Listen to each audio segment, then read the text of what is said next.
এই রাষ্ট্র কাঠামোর বাইরে রেখে আপনাদের ভুল হলে চলবে না। কোন গণতান্ত্রিক প্রক্রিয়ায় ভোটের মাধ্যমে কিন্তু আওয়ামী লীগের বাংলাদেশ থেকে পালাতে বাধ্য হয়নি। আওয়ামী লীগ পালাতে বাধ্য হয়েছে গণপ্রস্থানের মধ্য দিয়ে।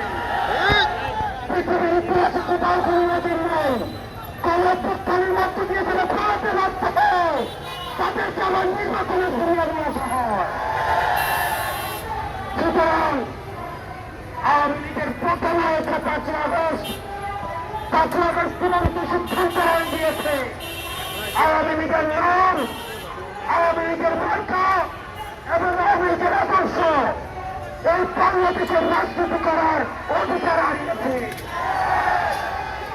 অন্তর্বর্তীকালীন সরকারের কাছে আহ্বান জানাবো, আমরা আপনাদের কাছে যে আশা করেছিলাম এখনো পর্যন্ত আপনাদের শিক্ষামান করে পবিত্র করতে পারিনি। আমরা কোন নির্বাহী আদেশের মধ্য দিয়ে আওয়ামী লীগকে শিক্ষা চাই না, বরং আওয়ামী লীগকে দ্রুত অপরাধ করেছে, যে গণহত্যা চালিয়েছে, যে মনোমানসিক বাকস্বাধীনতাকে রুদ্ধ করেছে, খুন হত্যার রাজনীতি চালু করেছে। আপনারা যদি সকলের ভিতরে নিশ্চিত করতে পারেন তাহলে আগামী 5 বছরে আওয়ামী লীগের ভালো একটা মিলে ফিরবে না।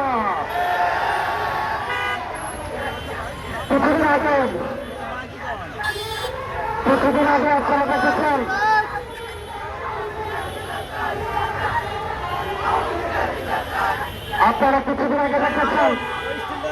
কষ্ট ফেরাইনি, কষ্ট নামলে উত্তর যদি একসাথে করা হয় তাহলে একটা হাসিনা হবে না। হাসিনা কষ্ট ফেরানোর থেকে এই সংগ্রাম কেটিতে পূর্ণ পদ্ধতির প্রস্তুত পেয়েছে ওই শিশু দলের প্রতিনিধি পর্যন্ত আছে।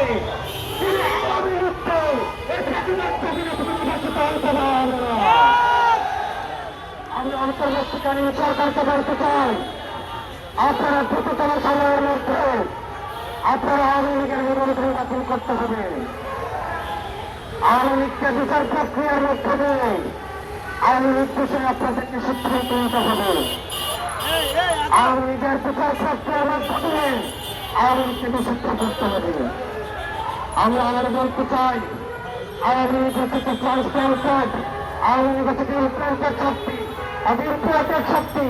আওয়ামী লীগ কোনো রাজনৈতিক দল নয়, এটা হচ্ছে ভারতীয় আধিপত্যবাদের এক্সটেনশন।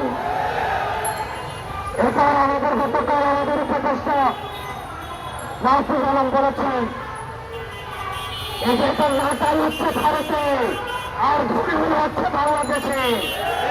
5ই আগস্ট থেকে সেই ঘুরির সুতা আমরা কেটে ফেলেছি। আমি বলতে চাই, এই ভারতীয় আধিপত্যবাদ এই বাংলাদেশে আর কখনো করতে দেওয়া হবে না। এই কারণে আমরা বলতে চাই,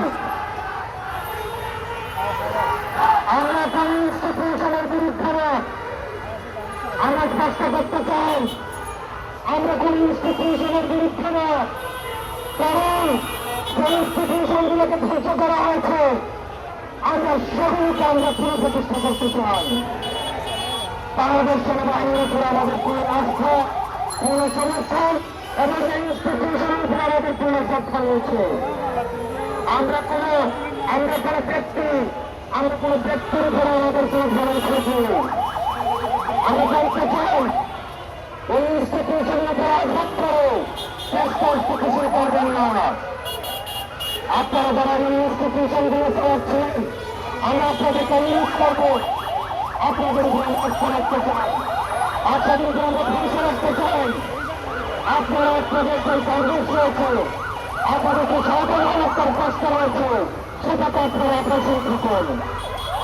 আর রাজনীতির বিষয়টা আপনার রাজনীতির বিষয়টা আপনারা দেখতে নেই।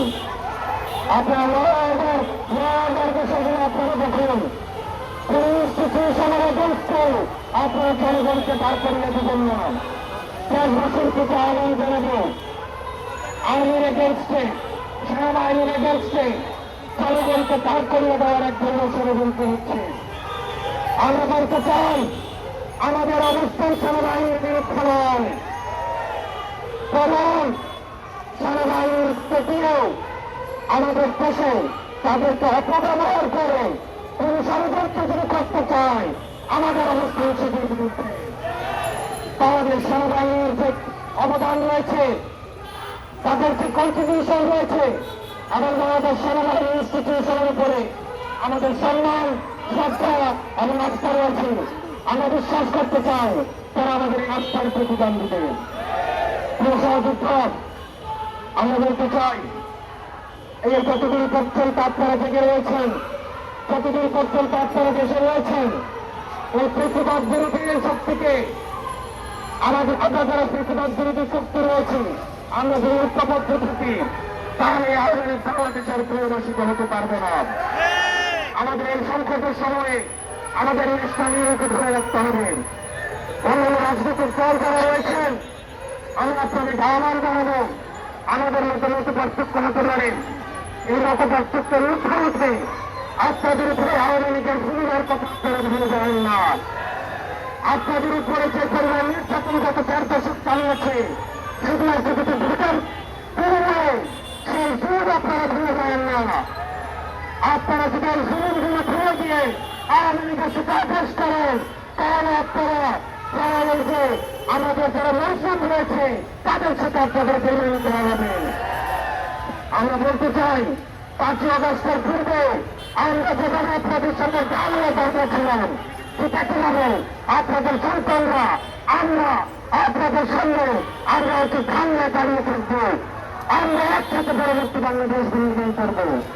ইনকিলাব জিন্দাবাদ, এনসিপি জিন্দাবাদ।